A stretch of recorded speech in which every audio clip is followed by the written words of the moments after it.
Sero and Rainer brought us into the golden age of macro-oriented play with their championships.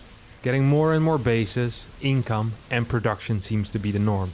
But in the lower leagues, cheeses, all-ins and timing attacks still run rampant. Defending them becomes easier once you have a better plan than just randomly panicking. So let's take a look at a very threatening situation in the early game of TVZ. This is Lambo's 2-base ROACH Rush, an incredibly potent and aggressive build order, especially on smaller maps like Curious or Berlingrad, and this build can even transition into a standard macro game afterwards. That means you don't just have to hold it, but you have to hold it well. It is impossible to blind counter every cheesy build that your opponent can do, but having a solid and tight build order yourself will make it easier to respond to anything fishy out of your opponent. The foundation. So let's take a look at our first player today, Precog. The American Terran on the verge to gold opens up with a very standard Reaper fast expand, with a 2-gas 1-1-1 follow-up, or at least some distant cousin of that build. The building positioning rather resembles modern art, as it is quite disordered and inefficient. When it is time for the reactor, the barracks that walls the ramp with the first 2 supply depots suddenly feels an itch and moves over to the quite lazy factory that did not feel like moving too far away from the command center. The hole in the wall gets refilled with a way too early 3rd supply depot, resulting in significant downtime in its production. Although money is not too tight, it kind of feels like a coin flip whether buildings are allowed to produce or not, while the factory just idles and dreams of Hellions being started after swapping to the reactor. The starport starts a Liberator fairly quickly after its construction. Overall, this early game is a bit of a mixed bag. Over on the European server, our next player, Giafage,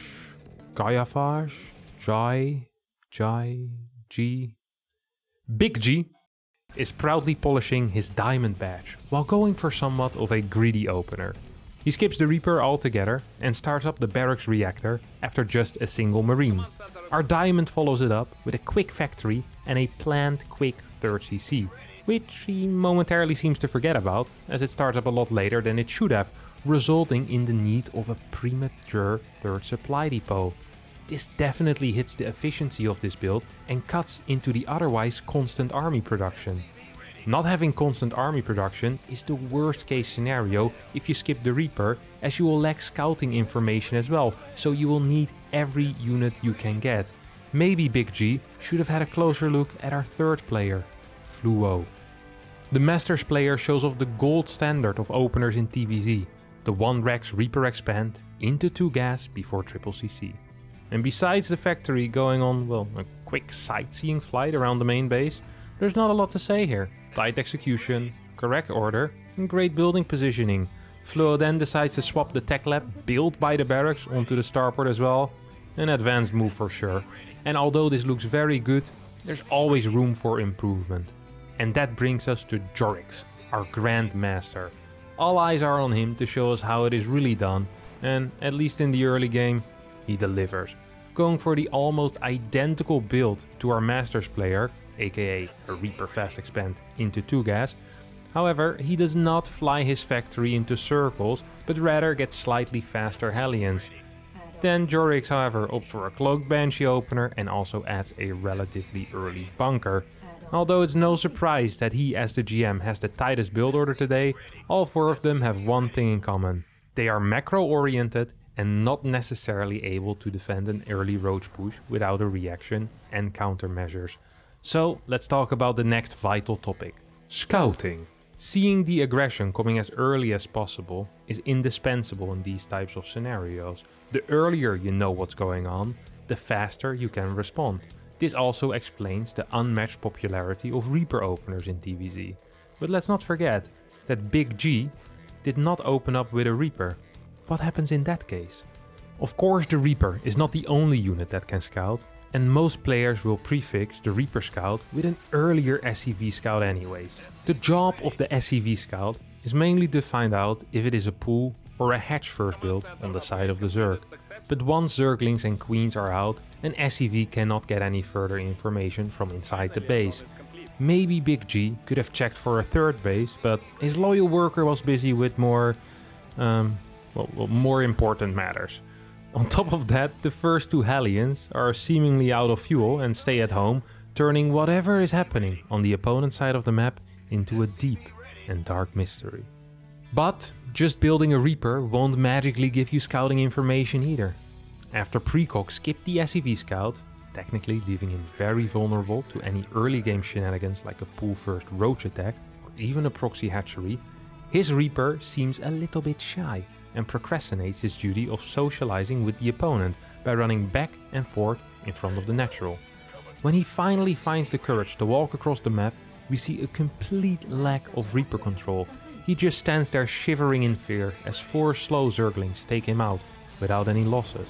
Meaning the minimap does not look any different than before. For all we know, the Zerg could have abandoned his main, as we are completely blind here. Fluo is the first player to truly give the Zerg a run for his money. His Reaper tries to snipe Zerglings and gets some pretty decent information. He sees the lack of a third base and just barely misses the Roach move out. And despite him not scouting the Roach move out, he does still get the information that there is almost no drones at the natural. All alarm bells should be ringing hard right now. If those alarm bells don't ring, however, he will be the third Terran who is in for a very nasty surprise waiting just outside of his vision. Last but not least, we have Jorix. The Grandmaster scouts the hatch first with the SCV, allowing him to send the Reaper across the map immediately without any risk. He starts off by shooting at some lone unprotected Zerglings and quickly gets suspicious as he is unable to find a third Zerg base. In hope for some vital information, he decides to risk his Reaper's life with a deep dive into the opponent's main base, and there it is, an early Roach Warren accompanied by a lack of drones. Knowledge is power, and as he is the only Terran today to be aware of the incoming attack and able to boost his defenses as well as mentally prepare. This is how it's done. The response. Oddly enough, Jorix does not respond perfectly. Even though he had all the powerful knowledge, throwing down a bunker is great, but there's just no way that he can make a defense work in the natural. Ideally, his bunker would be going up on the high ground. On top of that, he sends out 2 Hellions that effectively get caught on the wrong side of the Roaches and need to make a stand by themselves. He would be in a way better position if all of his army was drawn together in the main base. Luckily for him, Cowboys love shooting at metal cans to show off their skill. As I'm the Zerg, I get baited into only attacking the low ground bunker, allowing the Hellions and the Reaper to reunite with the army, which escorts the SCVs up the ramp. On the other end of the spectrum, Precog has no idea what's coming up, until the Roaches do their best FBI impression and brutally breach his door. But our Silver Warrior surprisingly keeps his calm and reacts pretty decently. The SCVs are all pulled into the main immediately, but there's not enough time left and the wall shuts tight. They are left behind on the ramp. What now? Due to the lack of knowledge, and therefore a lack of preparation, there is no safe space. A bunker is not even planned yet, and even if, there's only a single Marine that could occupy it.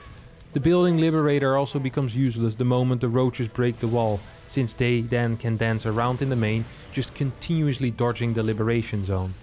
We could have given Maru this setup, but it is just too late to respond. Even Maru's perfect mechanics would not be able to make up for the lack of preparation and units. In desperation, Precog tries to saturate the natural and fly out his buildings, but he quickly realizes the lack of any potential in this game, and thus he makes the only correct call. He leaves. Things aren't looking that much better for Big G, although he is a little quicker and manages to get his workers up the ramp in time before closing any last entrances, just before taunting me by lowering the depot once more. While he is micromanaging the taunt depot, his units are just idling. This is the best and the last chance for the Marines and Hellions to get some decent damage in, as the Roaches are tripping over each other as they flood up on the ramp. This also might have bought a little more time for additional units to come out, as Roaches might start attacking the Hellions, and they're not quite sure what the main target is, the Hellion or the depot. Here we stumble upon the second big point of critique. The production is pretty much twiddling its thumbs. The swap from Hellion to mines in the factory is nice, but neither the barracks nor the starport are producing anything. That is a terrible mistake, aggravating this already desperate situation even further. Adding into the bargain that his bunker starts 16 pretty much actionless seconds after the roaches appear on the ramp. Staring at the roaches won't make them turn around, my friends. They really don't. As the bunkers are miles from going up and the opponent's forces ravaging the main base, Big G taps out with a quick GG. He is not a man to waste any time. Our Masters player Fluo, who had all the information but effectively decided not to use it, sticks to the story as well. A fast worker pool and he closes the wall. His panic bunker is way faster than any of the other players, but at this point way too close to the ramp, as the roaches just quickly spit over the supply depot to shut down any construction. Once again, no one dares to disturb the roaches chipping away on the wall. Are you afraid to make them mad? Think it's a little too late to think about that. With some decent worker micro, although I am missing some hold position commands here, Fluo barely buys enough time for his banshees to pop out and save the day. He held, but at what cost? The game goes into a mid game, but from a position where the Terran just cannot withstand the constant stream of Zerg and is sadly forced to tap out shortly after. GG. Whoa, whoa, whoa, whoa, whoa. Hold on there, cowboy. What in the world is hold position micro? Ho! Let me answer my own question.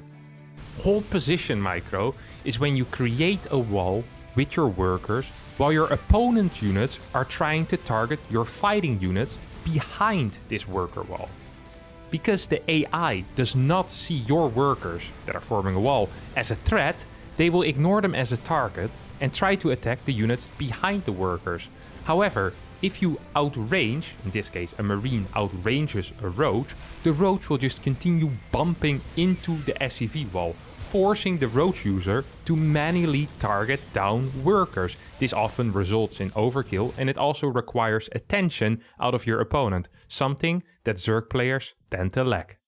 Back to Jorix. He might not have responded perfectly so far, but can he make his race proud and hold this push? Well, I'm afraid it does continue as it started. He is the third in a row to not utilize his army as the roaches break into the main.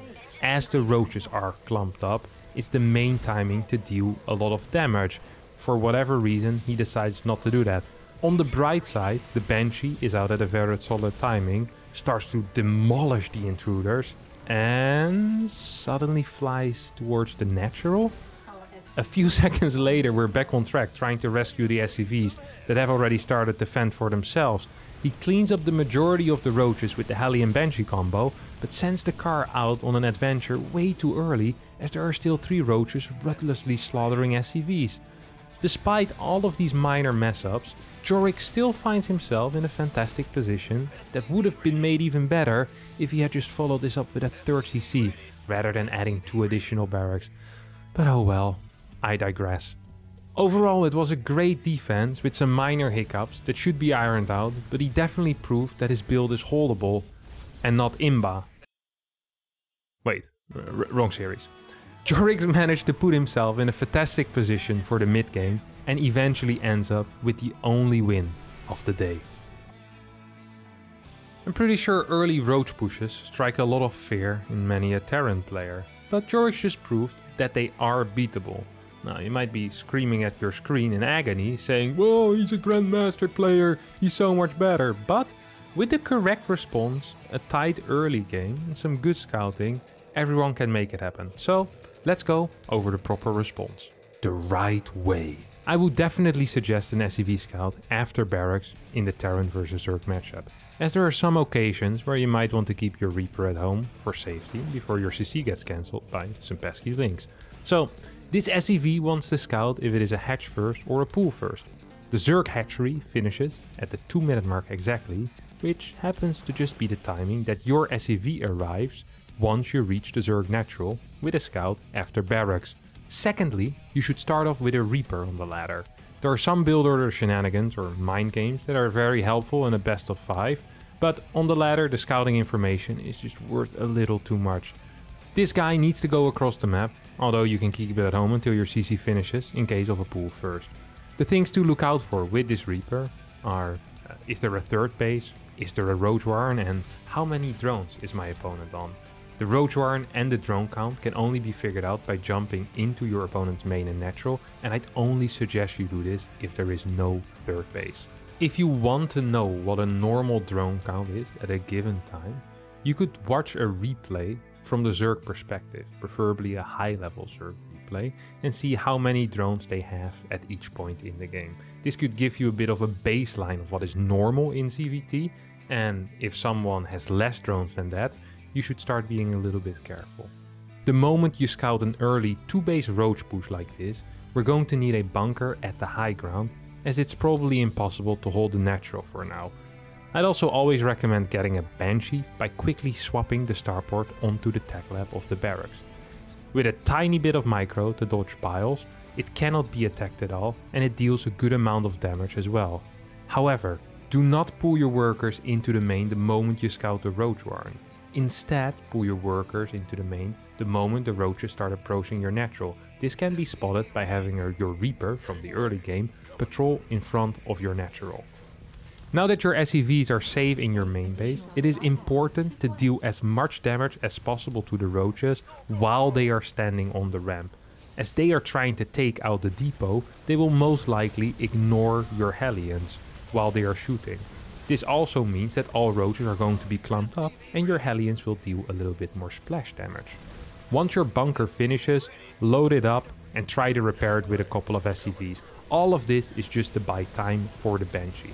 Once your Banshee comes out and saves the day, it is completely fine to have a small SCV pool, but in a perfect world you won't even need it. And there you have it, one less Zerg cheese to keep you up at night. Always keep in mind, the baseline of this video counts in every single game. Knowledge is power. Not knowing what's going on your opponent's side of the map means that you can't prepare on your own side of the map. Scouting is an absolutely vital part in StarCraft 2, and then knowing how to respond is the second vital part in StarCraft 2. Sadly, that's going to be it for today. Now, is there anything terrorizing you on the ladder and you want to know how to beat it in 4 different levels? Be sure to leave a comment down below with the strategy suggestion. If you want to participate in a 4 levels off video, be sure to join the Discord. Link is also in the description down below, and perhaps the next 4 levels off we can see you as a shining star. Perhaps you'll be the next Jorix of the next video. Thank you so much for watching, and I hope to see you all next time for a new video. Bye bye.